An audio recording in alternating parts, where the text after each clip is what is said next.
Sí, ¿ya? Bueno, vamos a continuar con este curso de demonología que incluye muchas cosas. Tengo conocimiento porque me han escrito de España, de Perú, de otros países que están viendo estos de Argentina. ¿Qué pasa? ¿Qué pasa? No le hace nada eso. ¿No? Bueno, gracias. ¿Qué decía? Que estamos, que también de Argentina, de Perú, de España, y dicen que necesitan hacer preguntas. Y yo les digo que a lo mejor necesitan hacer preguntas porque no van a escuchar, no escuchan todavía cosas que van a venir después, que tal vez le van a responder las preguntas que ahora quieren hacer. Entonces hay que tener paciencia y finalizar el curso, que va a durar muchas clases.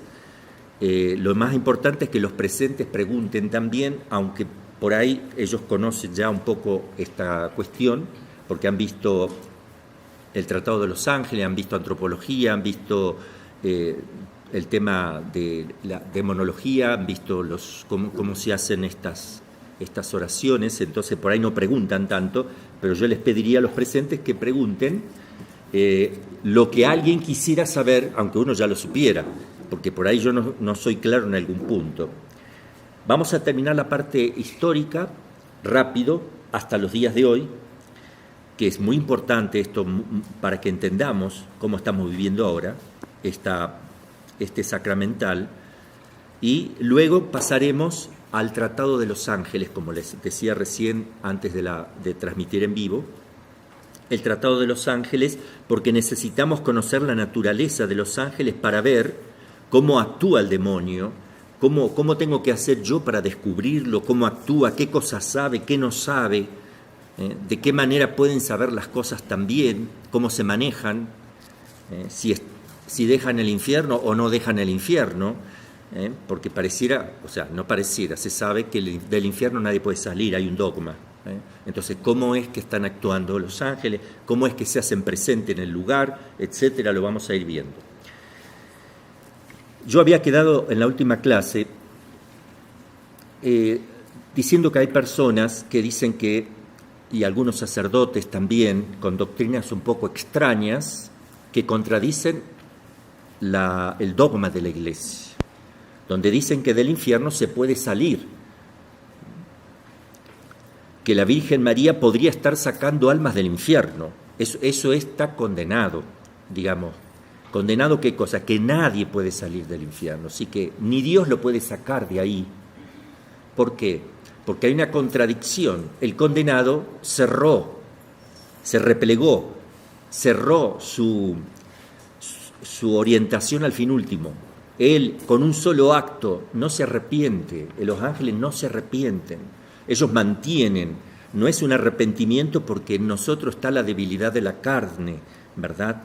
En ellos no es como nosotros ahora, ni siquiera como Adán y Eva antes de que tuvieran el desorden de la carne, tampoco son así, porque el hombre está creado para que en varios actos alcance su fin último. En cambio, los ángeles solamente con un acto deciden si aman o no a Dios, si les sirven o no, un solo acto, del cual no hay un cambio en ellos, porque no hay tiempo tampoco en ellos, están fuera del tiempo, es como un estado presente para nosotros, es como un estado presente donde no hay una retractación. Están diciendo, no es que dijeron que non serviam, no es que dijeron non serviam, están diciendo non serviam, porque en ello no hay pasado, dijeron, no, es distinto, están fuera del tiempo, están en lo que se llama el Evo, que ya lo vamos a explicar también un poquito. Entonces va contra el dogma y además va contra la naturaleza de las cosas, porque los ángeles por naturaleza siguen queriendo lo que siempre han querido en su elección. También hay que tener cuidado con los engaños del demonio que se hacen pasar por almas del purgatorio o almas errantes que ni siquiera están en el purgatorio, no sabemos dónde están. Algunos dicen que hay almas que están dando vuelta porque están desconcertadas, no saben qué hacen ahí. Eso es falso. porque cuando el alma se separa del cuerpo, queda totalmente iluminada, sabe todo. Eso es falso. Lo enseña Santo Tomás, lo enseñan los teólogos. Es decir, el alma separada, una vez que se separa, ya no tiene la oscuridad corporal del cuerpo, de la materia o carnal. Queda libre y entonces el entendimiento queda agudizado. Es una luz en la cual se ve todo, saben todo. Saben quién es Dios, quiénes son ellos, lo que hicieron, todo. Y es más, saben con detalle que aquí no sabían en la tierra. Todos los detalles de su propia vida incluso y de su interioridad. Que sean almas del purgatorio también es falso, porque del purgatorio, que están ahí metidas en las personas, un alma del purgatorio vive feliz. A ver, escuchen bien lo que digo. Están en gracia de Dios, están en el amor de Dios, porque están confirmados en gracia, ya están confirmados en gracia. No son probados para ver si van a ir al cielo o al infierno, ya están confirmados porque murieron en gracia y quedaron confirmados en la gracia. Por tanto, no puede bajar un alma a molestar una persona o a meterse ahí para decir algo, porque no condice, el purgatorio no está para eso, y además lo dice muy claramente la Iglesia, como hemos visto nosotros en la introducción del ritual de exorcismo. No crea, dice la Iglesia, cuando diga que son almas errantes o almas del purgatorio. No crea y siga el exorcismo, sígalo haciendo, porque es para distraer al exorcista. Ya está enseñado por la Iglesia eso.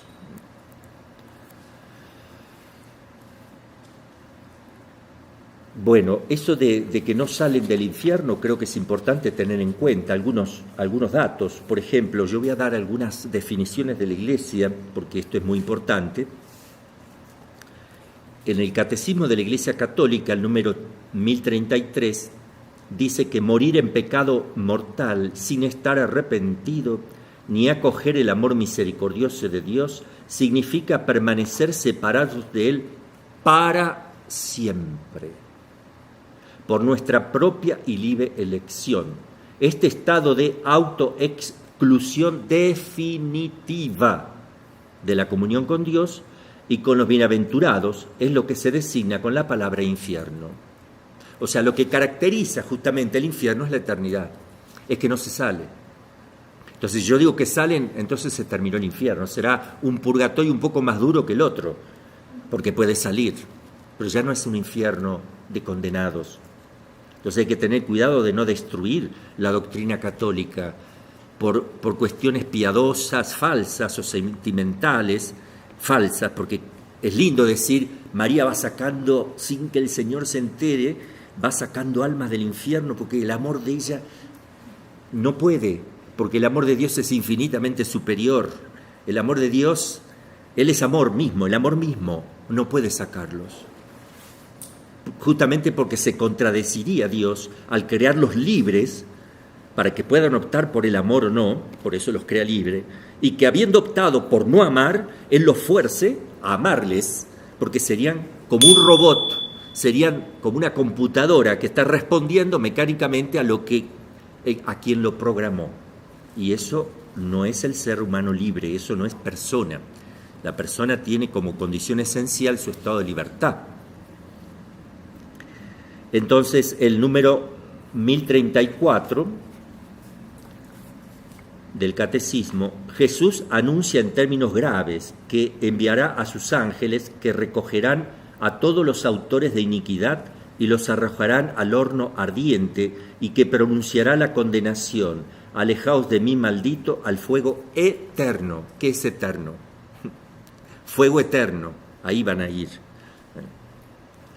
1035. La enseñanza de la Iglesia, dice el Catecismo, afirma la existencia del infierno y su eternidad. Las almas de los que mueren en estado de pecado mortal descienden a los infiernos inmediatamente después de la muerte y allí sufren las penas del infierno, el fuego eterno. Y cita, el Catecismo cita el Denziger número 76, 409, 411, 801, 858, 1002, 1351, 1575. Cita también el Credo del Pueblo de Dios, el número 12 del de la explicación que da Pablo VI. La pena principal del infierno consiste en la separación eterna. Voy a leer lo que dice el Papa San Agapito contra Orígenes y también el Papa Vigilio. Ellos condenan a Orígenes en el Denzinger 409 por haber afirmado que al final de la historia Dios le daría otra posibilidad a los que están condenados, sea ángeles como hombres. Eso está condenado por la Iglesia. Por ejemplo, el 409 del Denzinger, en el canon 7, si alguno dice o siente que Cristo Señor ha de ser crucificado en el siglo venidero por la salvación de los demonios, como lo fue por lo de los hombres, sea anatema. Que eso también decían, que va a volver a venir a crucificarse ahora por los ángeles. Eso, ese anatema, quede excomulgado quien afirma eso, ¿no? En el canon 9 del Denzinger 411, si alguno dice o siente que el castigo de los demonios o de los hombres impíos es temporal y que en algún momento tendrá fin, o que se dará la reintegración de los demonios o de los hombres impíos, sea anatema. No hay reintegración. Entonces, algunos dicen, me he encontrado en Colombia y en otras partes, que la Virgen sacaría. Entonces, a ver, sea anatema. Eso va contra el dogma de la fe, va contra la esencia del cristianismo. Por eso hay que tener cuidado, porque un exorcista que se mete en estas cosas, el demonio le tiene tanta bronca, tanto odio, que lo trata de humillar de tal manera que termina negando los dogmas de la Iglesia o termina abandonando el sacerdocio. Hay que tener cuidado, ¿no? Por eso que hay que extremar todas las cosas. Un exorcista debe extremar todo con cuidado, porque el demonio le va a querer dar un golpe tremendo, porque es un combatiente directo. El que se va a dedicar a esto tiene que estar dispuesto a recibir golpes muy fuertes en la fe, en la esperanza, en la caridad, en la carne y en lo que sea. El Cuarto Concilio de Letrán, 1215, que es el 12º ecuménico, contra los albigenses, contra Joaquín de Fiores y los valdenses. Esto sale también en el Denzinger 801, en el Joe Metzer, y el 429 del Denzinger simplemente. Yo hablo para los que saben qué cosa es el Denzinger. Es la colección de documentos, de definiciones que tiene la Iglesia en toda la historia. Las principales, más que nada, pero está muy completo. ¿Qué dice?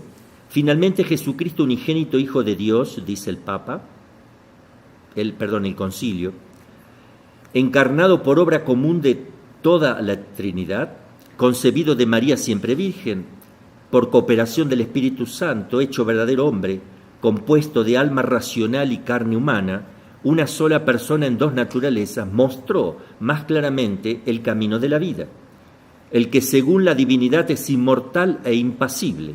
Él mismo se hizo, según la humanidad, pasible y mortal. Él también sufrió y murió en el madero de la cruz por la salvación del género humano. Descendió a los infiernos, resucitó de entre los muertos y subió al cielo, pero descendió en el alma y resucitó en la carne. Y subió juntamente en una y otra. Ha de venir al fin del mundo. Ha de juzgar a los vivos y a los muertos, y ha de dar a cada uno según sus obras, tanto a los réprobos como a los elegidos, todos los cuales resucitarán con sus propios cuerpos, tanto los réprobos, hombres, como los que se salvan. Uno según sus obras, cada uno según sus obras, tanto los réprobos como los elegidos, todos los cuales resucitarán con sus propios cuerpos que ahora llevan, para recibir según sus obras, ora fueren buenas, ora fueren malas. Aquellas, las que hicieron obras buenas, con Dios, y las que hicieron obras malas con el diablo, al castigo eterno, y estos, los que hicieron obras buenas, a la gloria eterna. Bueno, simplemente recordarles esto, que son cosas que las sabemos del catecismo, pero bueno, siempre hay que repasar. fuertemente.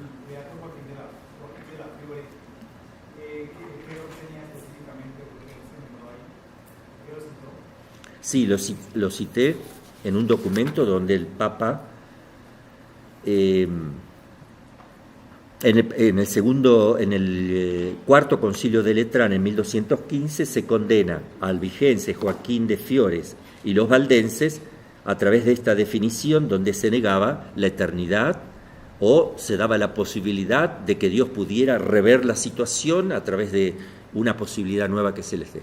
Sí, Joaquín de Fiore hay que tener cuidado, hermanito, ¿eh? No es un santo padre, ¿eh?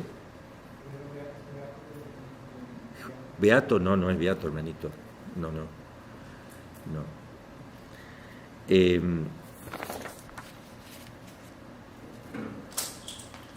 Bueno, el tema de la Santísima Virgen como enemiga, como de Satanás, esto es muy importante, es la enemiga perpetua, siempre será así, enemiga. ¿Por qué? Si estuviera la posibilidad de que un demonio cambiara de opinión, ¿cómo puede ser, pongo enemistad perpetua de quien puede cambiar? ¿Alguno puede cambiar? ¿Arrepentirse? ¿Y ella lo puede sacar? Pondré enemistad perpetua entre ti y la mujer. O sea, ¿por qué? Y tu descendencia también. Porque es imposible, es decir, es imposible esa comunicación. No hay comunión entre la Santísima Virgen y los demonios, entre Dios y los demonios. No hay comunión, ni hay posibilidad de retractación. Por eso aparece la mujer en el Génesis con todo el poder de pisar la cabeza a la serpiente. Aparece luego de este primer libro de la Biblia, aparece también en el último, primero y último, en el Apocalipsis también, que aparece la mujer vestida de sol, pero ya aparece la mujer que va a dar a luz un niño, donde el dragón, la antigua serpiente llamada Diablo y Satanás, que extravía la redondez de la tierra, quiere devorar al niño cuando nazca de la mujer. Ese niño no es Jesús, somos nosotros, porque ella dice que grita con dolores de parto para dar a luz. Somos nosotros, ella sufrió por nosotros, por eso es corredentora, sufre con nosotros los dolores de parto, de aquel que también San Pablo decía, sufro por vosotros dolores de parto, ¿sí? Lo que significa buscar la salvación de algo, procurar la salvación de las almas.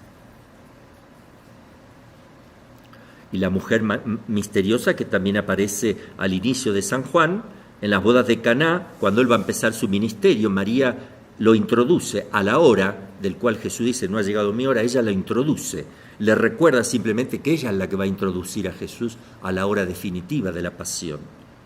Y con un milagro se confirma que es Mesías y Señor, y se confirma también que María es la mujer. Cuando Jesús la reconoce, la dice o la da a conocer públicamente, mujer, nosotros no tenemos nada que ver, o sea, esa palabra mujer está haciendo que todas las miradas vayan a la Santísima Virgen y que reconozcan en ella la mujer que en el Génesis estaba profetizada y no sabían quién iba a ser, sabían que iba a ser la madre del Mesías. Por tanto, cuando Jesús dijo mujer en la boda de Caná, las miradas fueron a María, pero también fueron a Jesús, porque dice, bueno, este es el Mesías y ella es la mujer misteriosa. Dejamos un poquito todo este tema de la mujer, vamos entonces en los primeros tres siglos de la Iglesia, cómo se vivió el tema de los exorcismos. En estos 3 primeros siglos, acuérdense que están las persecuciones de los cristianos.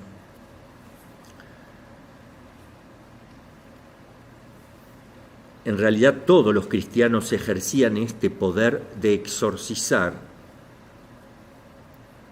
de expulsar los demonios. No había un permiso especial de nada. La propia vida de ellos, las oraciones de ellos, porque había muchos casos también. San Justino lo afirma expresamente, San Justino, y les aviso, San Justino, año 100 al 168. San Justino. Es decir, que cuando nace todavía San Juan está vivo. Para que vean, o sea, está fresco, ha palpado todo. Entonces, ¿qué dice él? San Justino lo afirma expresamente y también lo afirma San Ireneo, que ejercían los laicos este poder antes de que fuera regulado por la Iglesia. Una vez regulado por la Iglesia ya cambia la cosa, pero al principio no era así. San Ireneo 140 al 202 era discípulo de San Juan. Perdón, San Ireneo, años 140 al 202, y Policarpo, San Ireneo fue discípulo de Policarpo, que vivió del 70, estaban casi todos los apóstoles, hasta el 155. Policarpo fue discípulo directo de San Juan y San Ireneo discípulo a su vez de Policarpo. ¿De qué decían? Que los exorcismos tenían además gran valor apologético, es decir, atraía a los paganos a la conversión, porque veían un poder que no era de los hombres. San Justino, repito, años 100 al 168, escribe lo siguiente: Cristo ha nacido por voluntad del Padre para la salvación de los creyentes y la ruina de los demonios. Vosotros podéis convenceros de lo que veis con vuestros propios ojos. En todo el universo y en nuestra ciudad, Roma, hay numerosos endemoniados, posesos, que los otros exorcistas, encantadores y magos no han podido curar. Otros exorcistas que no son cristianos, encantadores o magos. En cambio, muchos de nosotros, cristianos, San Justino es laico, imperando a ellos en el amor, en el nombre de Jesucristo crucificado bajo Poncio Pilato, hemos curado reduciendo a la impotencia a los demonios que poseían a los hombres. Les cito Apología de San Justino, libro 6, capítulos 5 y 6. Por si lo quieren buscar, ahí está clarísimo. Vamos a ver, Municio Félix. Este está en el 150 al 270. Él dice así: muchos entre vosotros saben que los mismos demonios confiesan esto, cada vez que se ven obligados a salir de los cuerpos por la fuerza de los exorcismos y el fervor de la oración. Por su testimonio, dado que los confiesan, debéis creer que son demonios, conjurados en nombre de Dios verdadero y único. Estos, a su pesar, tiemblan en los cuerpos, saliendo de improviso o lentamente, a tenor de lo que cooperan la fe del obseso y la gracia del exorcista.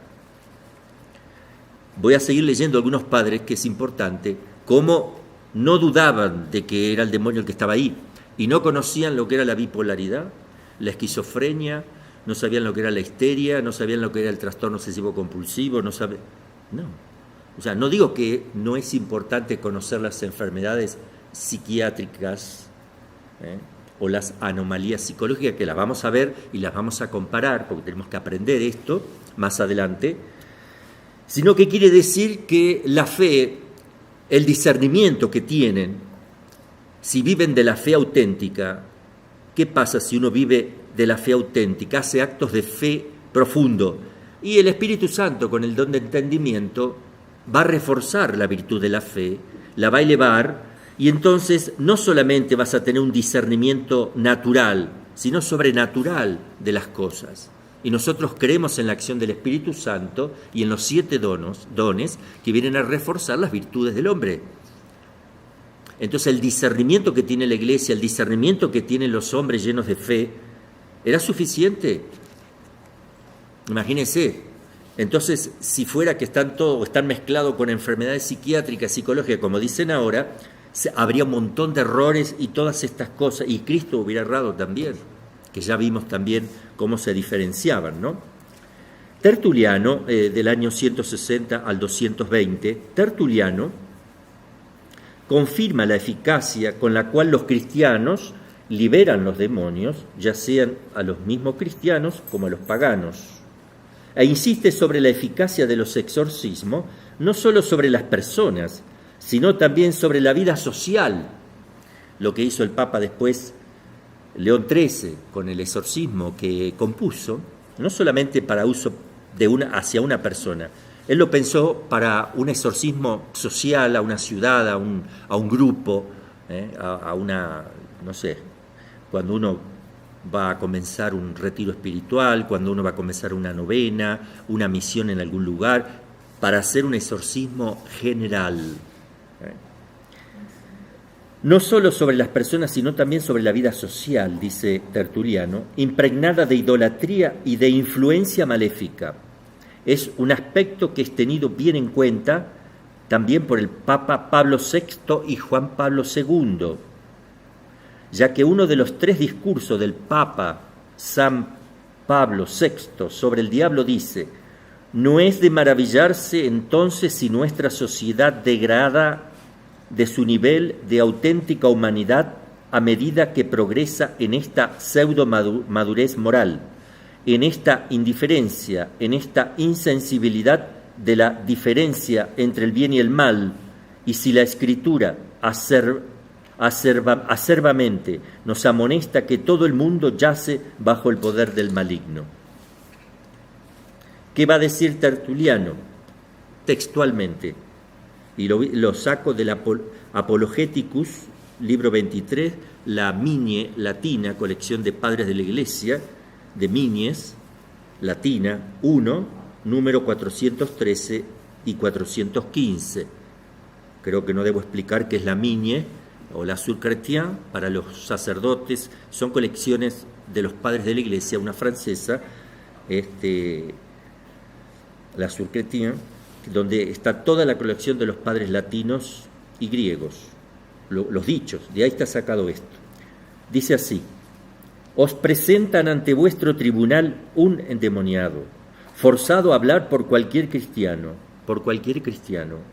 Aquel espíritu afirmará su verdad llamándose un demonio, como otras veces dirá mentira, reputándose Dios, temiendo a Cristo en Dios y a Dios en Cristo, y de esa forma, a nuestro contacto o tan solo a nuestro soplo, presos por la contemplación y la representación de aquel fuego, se escapan de los cuerpos, aunque sea a disgusto, y entristecidos y presa de una tremenda vergüenza. San Cipriano dice así: ven a oír con tus propios oídos a los demonios. Ven, acá en los posesos. Viene a verlos con tus propios ojos en el momento en que, cediendo a nuestros conjuros, a nuestros flagelos espirituales y a la tortura de nuestra palabra, ellos abandonan los cuerpos del cual se habían posesionado. Insistimos sobre este poder apologético de los exorcismos que trae incluso a los paganos sobre la acción liberadora de los cristianos. Los paganos se convertían cuando veían esto, porque el sentido común le mostraba que estos hombres tienen un poder que va más allá, que ellos no lo tienen, que va más allá y le obedecen hasta esos espíritus que están en los hombres. Son muy lindas las palabras de exorcismo que vienen referidas por los padres de la Iglesia. Ellos usaban pequeñas frases, pero todavía no había nada oficializado, no estaba jerarquizado eso. La Iglesia todavía no se organizaba en ese aspecto. San Vito era un niño de 12 años que hizo un exorcismo al hijo de uno de los emperadores, creo que era Valeriano, que lo exorcizó y lo mataron igual, pero el hijo no quería que lo matara porque lo liberó de una posesión. San Vito está enterrado en Roma, ¿verdad? Es un santo canonizado por la Iglesia. San Justino va a decir así: cualquier demonio que sea imperado en nombre del Hijo de Dios, engendrado antes de toda criatura y que nació de la Virgen María, se hizo hombre, sujeto al dolor, fue crucificado por vuestro pueblo bajo Poncio Pilato, murió y resucitó de entre los muertos y subió a los cielos. Cualquier demonio, digo, imperado con la fuerza de este nombre, permanece vencido y superado. Y San Ireneo dice también: con la invocación del nombre de Jesucristo que fue crucificado bajo Poncio Pilato, Satanás es expulsado de los hombres. Orígenes va a decir así: la fuerza del exorcismo está puesta en el nombre de Cristo que es pronunciado, mientras contemporáneamente si anuncias los hechos que se refieren a su vida. Y Orígenes va a agregar algunos elementos nuevos también que son para nosotros. dice que en nombre de Cristo se pueden expulsar los demonios no solo de las personas, también de las cosas y de los lugares. Porque ahora se está negando que uno pueda exorcizar las cosechas, los animales, una casa, cuando en realidad se puede exorcizar hasta los espacios, porque los demonios andan rondando buscando a quien devorar y nuestra lucha está contra ellos. Hay exorcismo para todas las cosas y eso está en el ritual romano, y lo que está en el ritual romano o ha estado en el ritual romano no queda anulado. Todas las oraciones del ritual romano, los exorcismos, no quedan anulados, no se anulan, a no ser que la Iglesia expresamente lo anule. Entonces, no solo de las personas, sino también de las cosas, de los lugares, de los animales, dice él.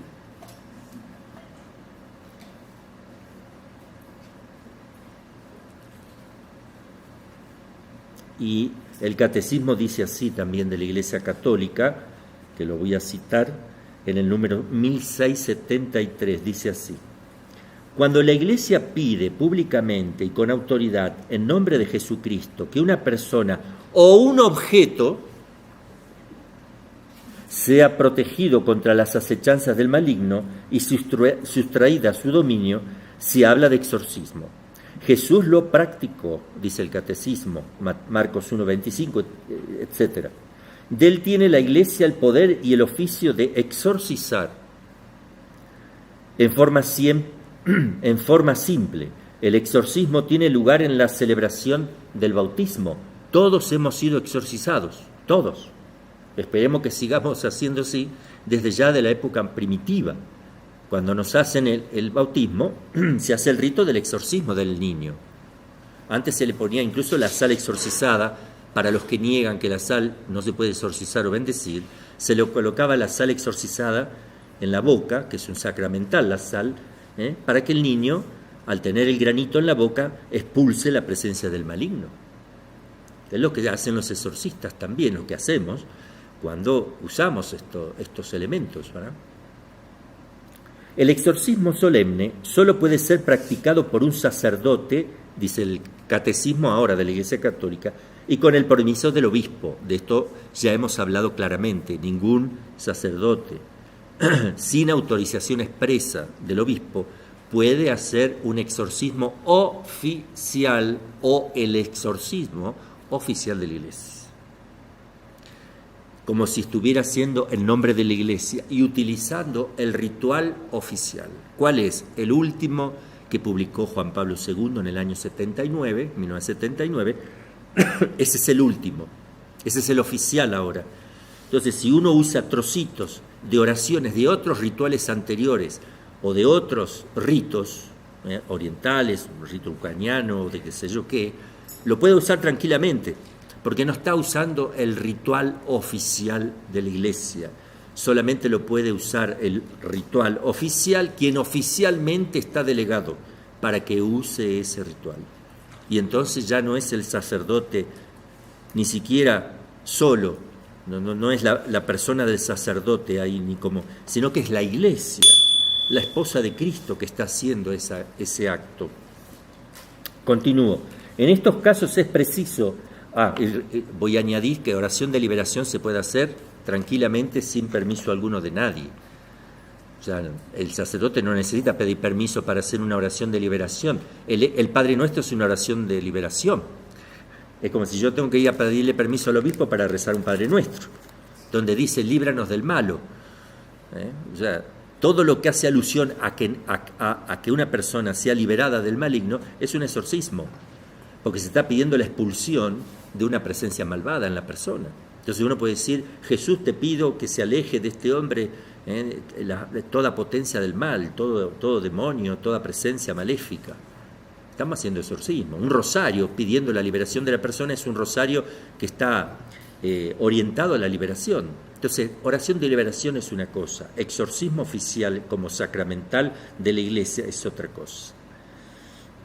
En estos casos es preciso proceder con prudencia, observando estrictamente las reglas establecidas por la Iglesia, que es la que yo les fui leyendo y les fui comentando, de las cuales aparecen ahí almas perdidas, que dice la Iglesia, justamente porque acá el catecismo te está avalando esa introducción que pone la Iglesia en los rituales, de no hacer caso cuando se presentan como almas, porque el demonio tiene formas de confundir al exorcista, para que no le haga el exorcismo, para que haga la voluntad de él. Es un mentiroso, es padre es el patrono de los mentirosos, padre de la mentira, patrono de los periodistas, dicen algunos. El exorcismo intenta expulsar a los demonios y liberar del dominio demoníaco, dice el catecismo, gracias a la autoridad espiritual que Jesús ha confiado a su Iglesia, en el caso de exorcismo oficial. Muy distinto es el caso de las enfermedades, dice el catecismo, sobre todo psíquicas, cuyo cuidado pertenece a la ciencia médica. Los separa, son dos cosas. Por tanto, es importante asegurarse, antes de celebrar el exorcismo, de que se trata de una presencia del maligno y no de una enfermedad, porque también el demonio es astuto, y hay de todo. Entonces, ahora tenemos otros elementos para poner en práctica, que es toda la ciencia natural, que cuando es fidedigna y realmente busca la verdad, es muy útil. Cuando considera esa ciencia natural al hombre como un compuesto de alma y cuerpo y no como un animal simplemente más desarrollado que un caballo o que un hombre o que un perro o que un delfín, si lo consideran más desarrollado, un animal más desarrollado, esa ciencia natural no va a acertar en el conocimiento antropológico del hombre, porque le falta la forma, lo formal, lo esencial le falta, no es un animal. Pega un salto a la parte espiritual, entonces es la parte espiritual y animal conjunta. Entonces yo tengo que entender a la persona como un compuesto, si no nunca voy a acertar. Y hay muchas ciencias naturales, como muchos psicólogos, incluso psiquiatras, neuropsicólogos, neuropsiquiatras, que erran en su diagnóstico, porque consideran a la persona, no ven su parte espiritual, por eso niegan la posibilidad incluso de que seres espirituales puedan estar tomando el lugar de la persona, que haya dos personalidades en alguien, cuando eso lo dice claramente el manual, el MS5, el manual de psiquiatría y psicología, en el 4 sale, que rige, digamos, los principios de las enfermedades psiquiátricas y psicológicas en el mundo entero.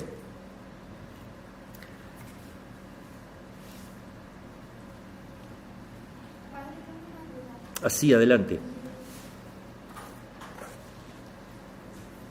Tenemos una pregunta. Sí, con respecto a lo que decía de la sal exorcizada, que ya se ha omitido en el ritual, no sé a qué se debe. No le escuché lo primero que dijo. Con lo de la sal exorcizada, que dijo Sal que se ponía, exorcizada. En el Sí. bautismo, ahorita se ha omitido o ya no se hace. ¿A qué se debe? Y si el bautismo, bueno, yo sé que ya está completo, o sea que no, que sí se da, pero ¿qué repercusión tiene en que ya no se le dé la sal al bebé? Bien, el bautismo queda hecho perfectamente, porque esos son complementarios. La esencia del bautismo es la infusión del agua en la cabecita del niño o de la persona, con las palabras yo te bautizo en el nombre del Padre, del Hijo y del Espíritu Santo.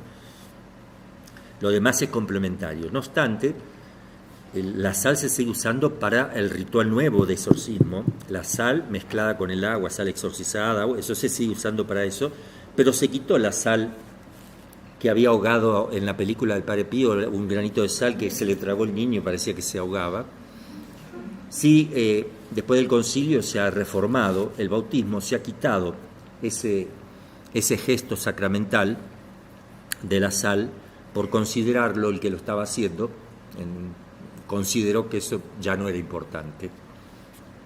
Entonces, no obstante, nosotros obedecemos a la Iglesia, aunque duele que vayan quitando todo. Eso lo decía el Padre Amor también, muy dolido, de que se diluya todos los sacramentos, se va perdiendo todo, van sacando todo.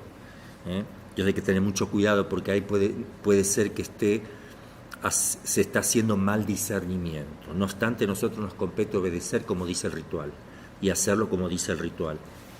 aunque no nos guste, ¿verdad?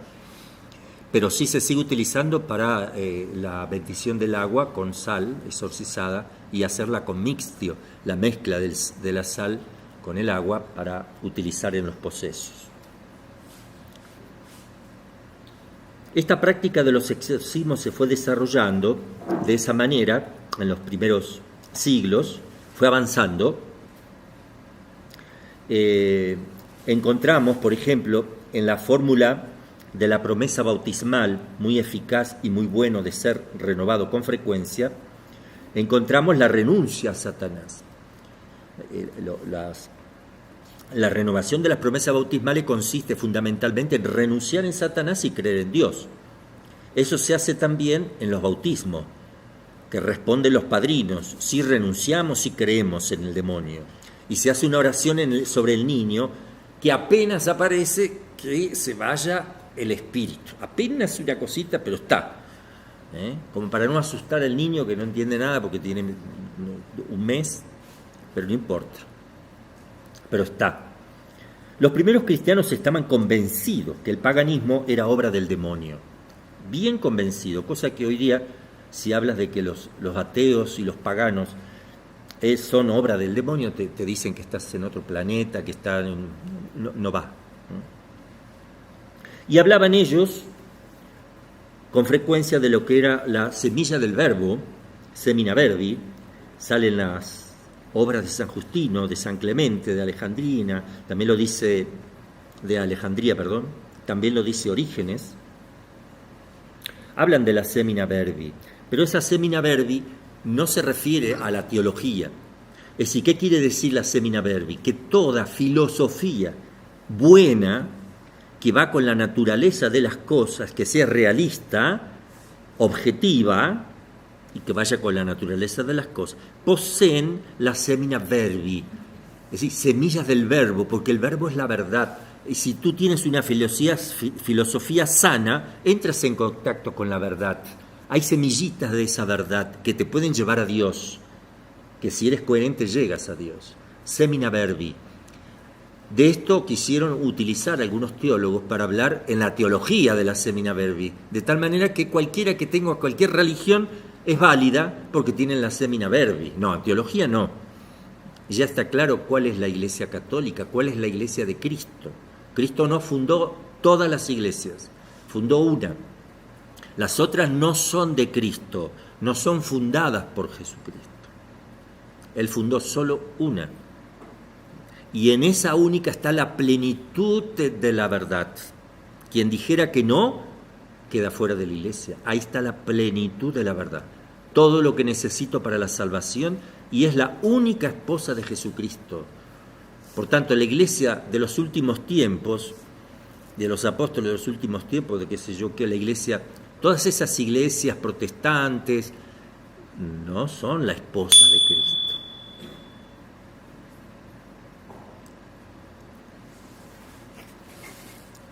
No obstante, sabemos lo que es el hombre de buena voluntad, que si ellos están allí errados, pero de buena conciencia, y han buscado siempre la verdad y no llegaron por algún motivo, entonces Dios, Cristo, en el momento de la muerte, los puede incorporar a la iglesia, en el momento de la muerte, en atención a su buena voluntad y la búsqueda de la verdad objetiva. Los incluye. Por eso se dice que fuera de la iglesia no hay salvación, de la verdadera iglesia, y no puede haber salvación fuera de Cristo. La verdadera iglesia, la cabeza es Cristo, el cuerpo es su esposa. No puede haber salvación. ¿Pero por qué? Esto no excluye a todas las personas que no sean católicas, sino que le da una posibilidad, mientras estén abiertas a la verdad y obren según la ley natural, y estén buscando continuamente la plenitud de la verdad.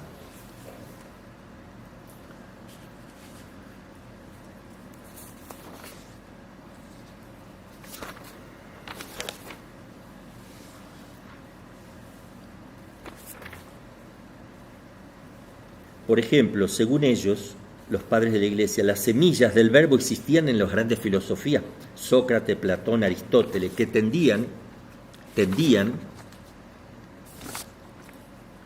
al monoteísmo. No existían en las religiones paganas estas semina verbi. El hinduismo, el budismo, el taoísmo, el confucianismo de hoy, el islamismo, las religiones tribales, los que idolatran la materia, como la Pachamama, el panteísmo, el politeísmo, ahí no. La Iglesia en los primeros tiempos no estimó necesario intervenir para precisar detalles sobre los exorcismos, no lo vio necesario, estaba siendo perseguida, no tenía tiempo para organizarse en ese sentido, porque había que estar con la atención en otra cosa. En cambio, lo hizo luego, de a poco, lo hizo sí, ese exorcismo lo hizo, pero con los bautizados, donde sale ya, esto lo vemos en algunos padres de la Iglesia, que nos enseñan cómo eran los bautismos de esos tiempos, donde ya estaba regulado el exorcismo a los niños que se bautizaba, pero no se regulaba todavía el exorcismo a personas posesas.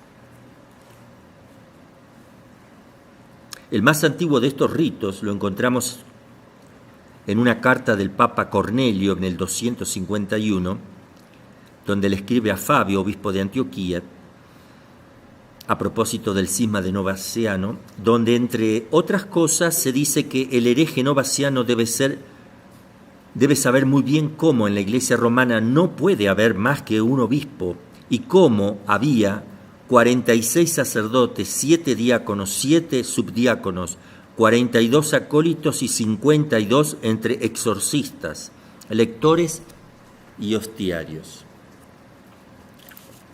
Aparecen ahí también. Ahora del siglo III al IV. Aquí ya la Iglesia se asienta, está la paz. Constantino, con el decreto, permite o hace oficial el culto católico, cesan las persecuciones,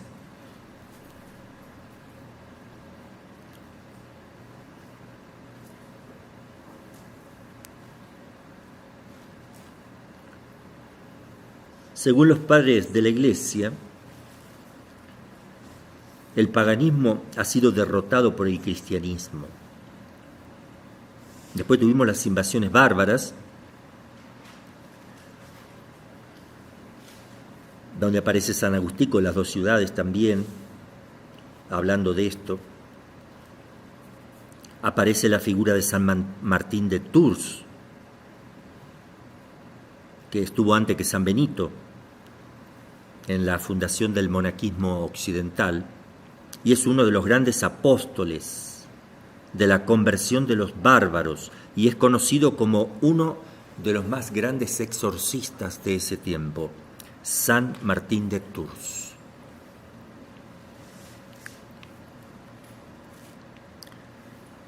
Pero lo que más impulsó la actividad de los exorcismos fueron los monasterios, la vida monacal, el monaquismo. Los primeros monjes, como San Antonio, San Pacomio, se retiran al desierto no para huir del mundo, sino para enfrentarse y combatir con el demonio, donde tienen su morada preferida, los demonios. La lucha contra el demonio para liberar a la humanidad de los asaltos de Satanás es uno de los objetivos primarios de los monjes. Que terminada la época de las persecuciones, comenzó la vida monacal con más fuerza, porque querían dar la vida y no sabían cómo, porque ya no había persecuciones, la idea del martirio se estaba alejando, la posibilidad. Entonces, mucha gente quería irse al desierto para dar la vida de esa manera, o sea, morir al mundo igual, y empiezan a suscitarse los monasterios, ¿no? En la vida de San Antonio, por ejemplo, padre de la Iglesia, escrita por San Atanasio, en las colaciones de Casiano, aparece también la acción de San Antonio como exorcista, en la escala santa de San Juan Clímaco también. Estoy haciendo un resumen.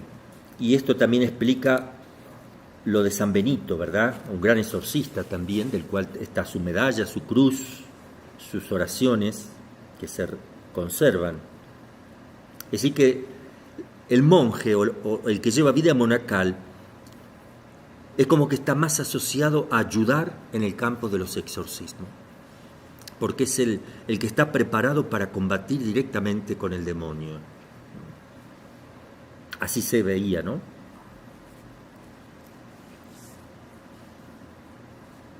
Alrededor del 300, en la última persecución de Diocleciano, entre los últimos mártires que hubo en Roma, se distinguen San Marcelino y Pedro. Eso aparece en el canon 1 de la misa.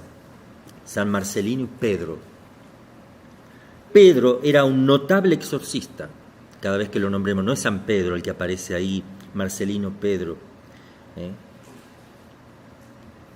Es el más antiguo exorcista mártir del cual conocemos el nombre, además de los apóstoles que todos fueron exorcistas.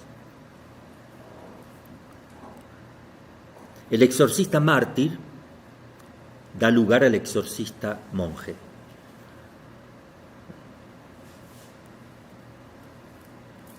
También había en ese tiempo exorcistas falsos, embusteros, que ganaban dinero, cobraban, e incluso lo hacían en nombre de Cristo. No les iba bien, porque ahí la Sagrada Escritura pone en los Hechos de los Apóstoles que no les ha ido bien a algunos que en nombre de Cristo estaban... Me olvidé de activar este teléfono, que me dijeron que lo hiciera, me olvidé. Así que no está saliendo nada. El sínodo romano que se tuvo bajo el gobierno del Papa Silvestre nombra a los exorcistas entre las órdenes menores. Empiezan a aparecer las órdenes del exorcistado. Esa orden menor se va a ser abolida después en la Iglesia Anglicana en el 550, en la Iglesia Católica con el Concilio Vaticano II también se quita, porque no era que se ocupaban de los exorcismos propiamente, ya se destinaban personas especiales para eso, entonces se lo quitó. La Iglesia Oriental, en cambio, considera el exorcismo como un carisma. Esto también, lo podemos considerar un carisma o un ministerio. Si es un ministerio, significa que solamente vas a poder hacer el exorcismo si tu obispo, que es exorcista por el hecho de ser obispo, te lo delega. Entonces, la Iglesia occidental, la nuestra en Occidente, es considerado el exorcistado como un ministerio. No eres exorcista si el obispo no te nombra. No eres exorcista por carisma. Tengo el carisma de ser exorcista, lo lamento.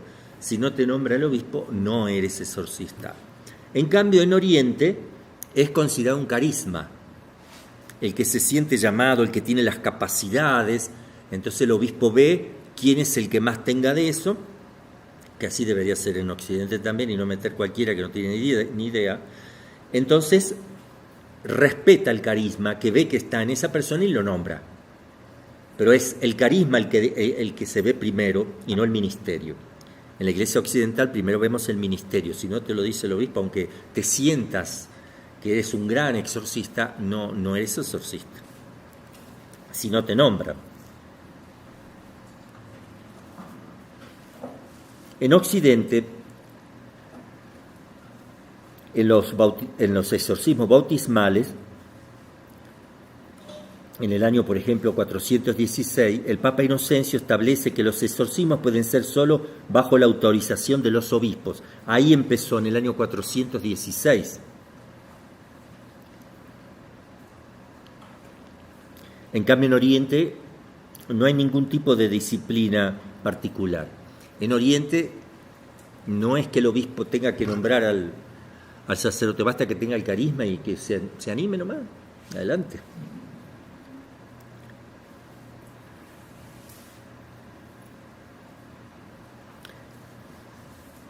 Conviene saber además, como dato, que toda la historia de la Iglesia está llena de santos que han hecho exorcismos. Por ejemplo, San Pablo de la Cruz ha hecho. Santa Catalina de Siena, pero han hecho sin ser delegados. Hacían oración de liberación. Vete, punto. Y eso es un exorcismo, vete. Santa Gema Galgani también ha hecho. Y a ella le hicieron. Su director espiritual, el padre Germán de San Estanislao, del quien ellos escribían cartas y el ángel de la guarda le llevaba la carta a Santa Gema se le escribía, el ángel de la guarda se lo llevaba al padre Germán y así, no usaban estampillas. Entonces están las cartas sin estampillas, se conservan, y se conservan algunos escritos de Santa Gema quemados en una parte, porque el demonio le prendió fuego al diario espiritual de ella.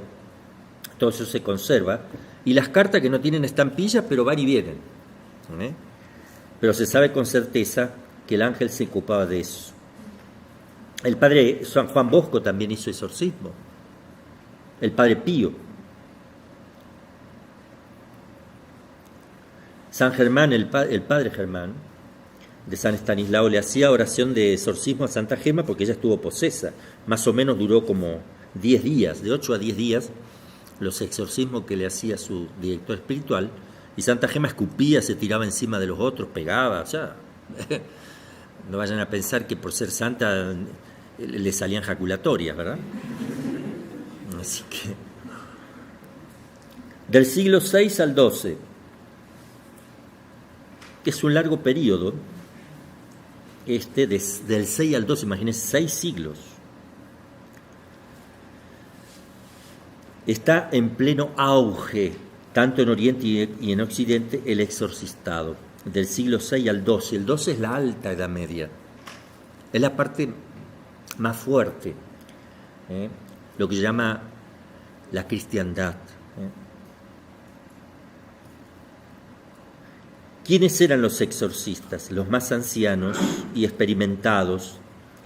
Los jóvenes le ayudaban y así aprendían. No necesitaban cursos, tantos cursos.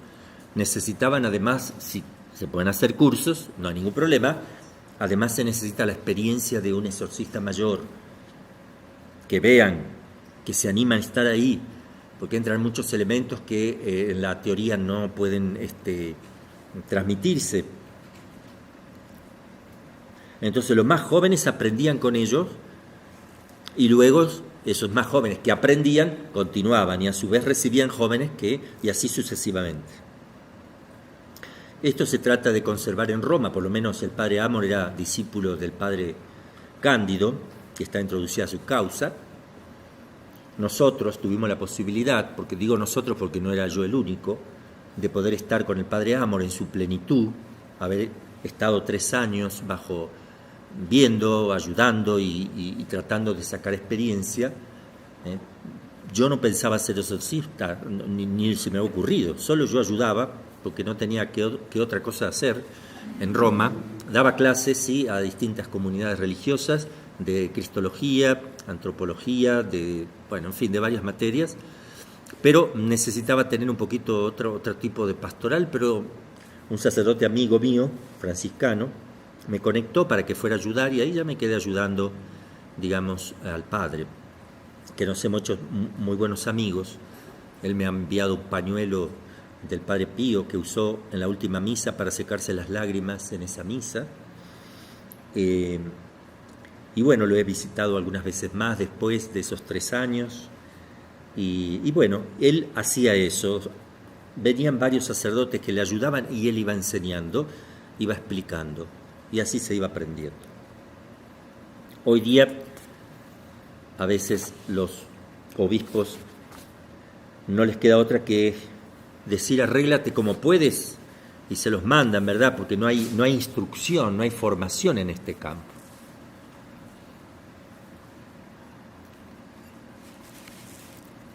Encontramos nosotros un opúsculo sobre los exorcismos en una colección canónica llamada Statuta Ecclesiae Latine, que está en Francia, ese estatuto alrededor del año 500, en la época de San Cesáreo. En esta colección, entre otras cosas, hay 7 cánones falsamente atribuidos en el pasado al Cuarto Concilio Cartaginense del 398, y en ese canon se lee: el exorcista, cuando es ordenado, reciba el librito donde están escritos los exorcismos, es decir, que en el año 500 ya estaban escritos, de manos de su obispo, que le dirige las siguientes palabras: toma, apréndolo de memoria, recibe la potestad de imponer la mano sobre el endemoniado, sea bautizado o catecúmeno. Palabras que todavía estuvieron presentes en el pontifical romano para conferir la orden sagrada hasta antes del Concilio Vaticano II.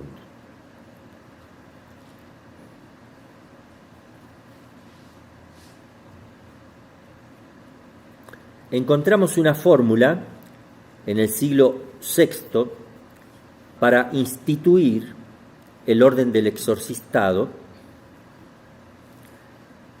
y la fórmula esa está hecha también tenemos después otra fórmula hecha por Alcuino en el 804, que figura en el misal romano galicano,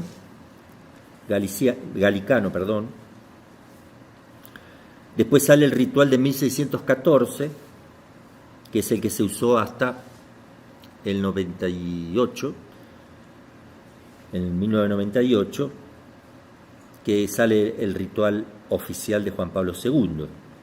Así que desde el 1614 hasta Juan Pablo II se usaba este ritual. Del siglo XII al XV,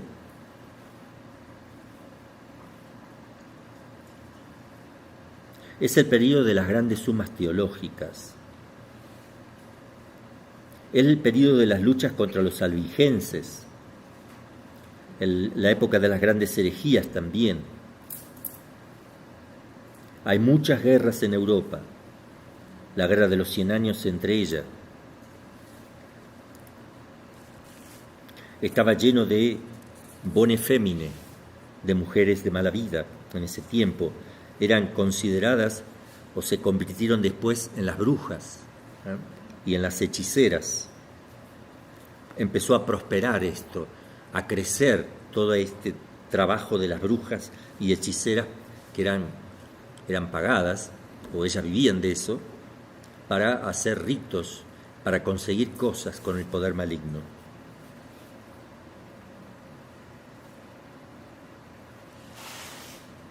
Estas mujeres son las que más necesidad tendrían de haber sido exorcizadas, pero empezó la práctica de condenar a la hoguera a las brujas y a las hechiceras directamente, pero se les podría haber exorcizado primero. Pero bueno, como caían en herejía, y todo el que caía en herejía, la Inquisición, que dependía no de la Iglesia sino del Estado, ejecutaba, por ser heréticos, la norma de quemarlas. A esto le pasó a Santa Juana de Arco, que también se la consideró como una bruja.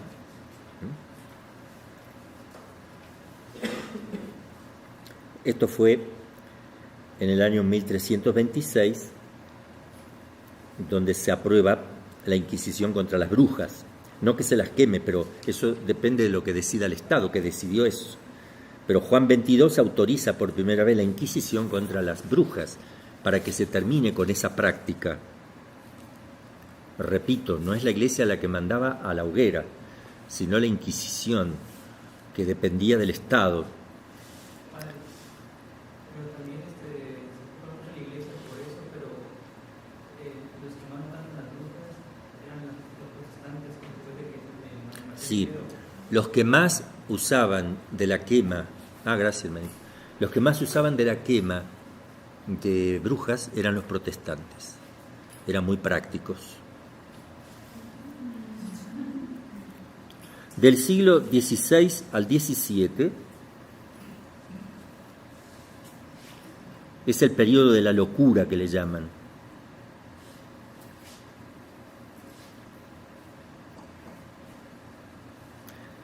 el del siglo XVI al XVII cesan un poco la práctica de los exorcismos debido a las persecuciones que comienzan a haber.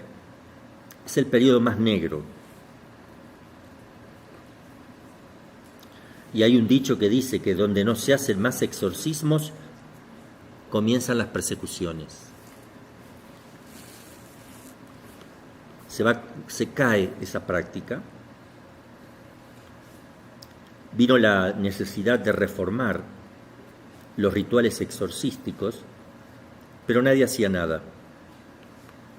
Por iniciativa del emperador Carlos V, en el 1548, él promulga un edicto para que se reformen los rituales. La iglesia no hacía nada, lo promulgó él. Pero el mal era tan profundo, las persecuciones contra las brujas llegaron al culmen en los años 560 al 1630. Pero hubo algunas excepciones. Tenemos una bruja, un caso de Juana Ferri, año 1559-1620, de las Hermanas Negras de Mons, en Francia. Ella había realizado la práctica de la brujería por muchos años, pactos con el diablo, era una verdadera bruja y era apta para ser llevada a la hoguera, para ser quemada. Pero por fortuna encontró un prelado, Monseñor Luis de Berlaymont, que era el arzobispo de Cambrai. Este obispo evitó que esta mujer bruja fuera procesada y condenada, pero él le hizo el exorcismo. Estuvo un año haciendo el exorcismo, hasta que el demonio se fue. Queda liberada del demonio, ella se ve llamada a la vida religiosa y llegó a ser una santa. Wow, si no hubiera sido carbón en el fueguito, ¿verdad? Este error de la casa de brujas se difundió sobre todo en los países protestantes, más que nada, ¿no es cierto? Lo que me preguntaba el hermanito. Y también están las guerras de religión, no solamente la quema de brujas, sino guerra de religiones, ¿verdad? Que es muy fuerte todo eso. Del siglo XVII hasta hoy. Con esto terminamos. Lo último. Acá aparece una figura del padre Palau Quer, Francisco Palau Quer, beato, beatificado por Juan Pablo II, inmediatamente antes de que promulgara el nuevo ritual de exorcismo. En el 97 creo que lo beatifican a él, pero está muy pegadito. El ritual en el 98. Y justamente por qué lo beatifican, no lo sé, pero es un exorcista de primer nivel. Además promulgó, promovió, luchó para recuperar los exorcismos en la Iglesia, de tal manera que interviene en el Concilio Vaticano I. Él interviene ahí con un montón de cartas para pedir, por favor, restauren el exorcistado, hagan un ritual nuevo, denle fuerza a esto. Él era un gran exorcista, un místico también, tuvo persecuciones de todo tipo, la masonería lo perseguía a muerte. Se salvó de ser asesinado 3 veces, tuvo que huir. Él se iba a una isla, era su lugar de contemplación, se quedaba ahí 6 meses, 8, y luego se iba al continente, a España, y se ponía a trabajar a full, no sé, 3 meses, 4, con todo, haciendo exorcismo. Escribió El Ermitaño, un periódico contra la masonería, contra el liberalismo, el capitalismo,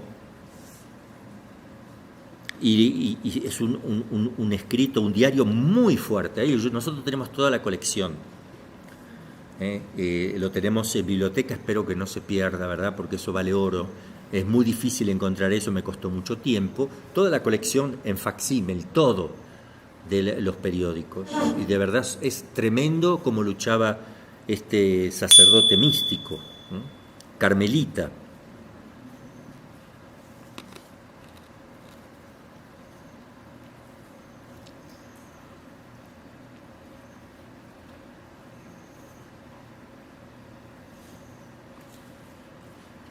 El Vaticano II dijo así: a través de toda la historia humana existe una dura batalla contra el poder de las tinieblas que, iniciada en los orígenes del mundo, durará, como dice el Señor, hasta el último día.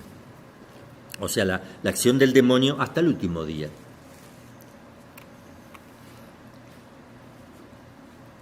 Voy a leer algo aquí. La cultura laica se ha encontrado dominada por la obra desmitizadora de los racionalistas incrédulos, después por la influencia irónica y burlona del iluminismo y todavía por los cientificistas del siglo pasado, que llegaron a contestar en bloque todo el cristianismo y toda revelación, para llegar así a nuestro siglo, al materialismo histórico, al ateísmo enseñado en las mesas del comunismo, al consumismo del mundo occidental. La influencia ha sido grande incluso en el mundo eclesiástico, en los seminarios, en las universidades pontificias. Del diablo no se habla casi más, de los exorcismos todavía menos, y hoy están de moda ciertos teólogos y biblistas que niegan la existencia de Satanás, o al menos su acción, que niegan los mismos exorcismos de Cristo, considerándolos lenguaje cultural adaptado a la mentalidad de la época, que afirman de creer solo a la psiquiatría y a la parapsicología, de los cuales ciertamente tienen nociones muy imprecisas. Esto lo escribe el padre Amort. Corrado Balducci, este teólogo que creo que todavía vive, porque yo cuando estaba en el 93, no sé si vive o no, pero en el 93 en Roma lo veía yo en la televisión, aparecía en un programa famoso teólogo, muy bueno, conoce bien Santo Tomás. Él se puso a hablar del tema de los exorcismos, sobre todo en un libro, Los endemoniados hoy, que tiene mucha doctrina buena porque es tomista, ¿no es cierto? Pero él lo dijo ahí en ese programa especialmente, pero ya lo sabíamos, él nunca hizo un exorcismo ni vio jamás uno. Todo lo de él es teórico. Él va a decir algo que va a destruir, sin que él se dé cuenta, pobre, pero va a destruir la práctica de los exorcismos de alguna manera en la Iglesia, porque él habla de la parapsicología como una ciencia verdadera. Es una pseudociencia. Las ciencias verdaderas tienen que tener una característica de la cual llegan por sus propios principios a conclusiones ciertas. Y aquí la parapsicología es una pseudociencia porque envuelve o intenta envolver de esta manera todo lo que no se comprende, lo toma la parapsicología, no porque lo explique, sino porque no se sabe lo que es. Cuando se sepa lo que es, deja de ser parapsicológico para hacer lo que corresponde o se va a la ciencia correspondiente. Por ejemplo, la ovnilogía, estudio de los ovnis, tampoco es una ciencia, es una pseudociencia porque todo objeto volador no identificado lo tiene ahí y lo estudia. Cuando saben lo que es, pasa a ser de otra ciencia. Mira, era un avión. Bueno, pasa el estudio a la ciencia de la aviación. Ahí tienen, para su lado. Entonces, al hablar de la parapsicología y de los parapsicólogos y de lo paranormal, se abrió un campo donde ya nada era el demonio, todo es parapsicológico, todo es paranormal. Y uno pregunta, ¿qué es paranormal? No sé, no se sabe lo que es. Entonces no es ciencia. Entonces con eso han destruido dentro de la Iglesia Católica todo el tema de la verdadera ciencia natural y especialmente de los exorcismos, que tiene su apoyo y su fundamento en la ciencia teológica, que es una ciencia también certísima. Vamos a continuar la próxima retomando de este punto que creo de suma importancia. Vamos a retomar esta partecita para explicarlo mejor, porque me he apurado un poco porque ya es el fin y no sé si quedó muy claro. Entonces vamos a hablar en más profundidad la próxima clase.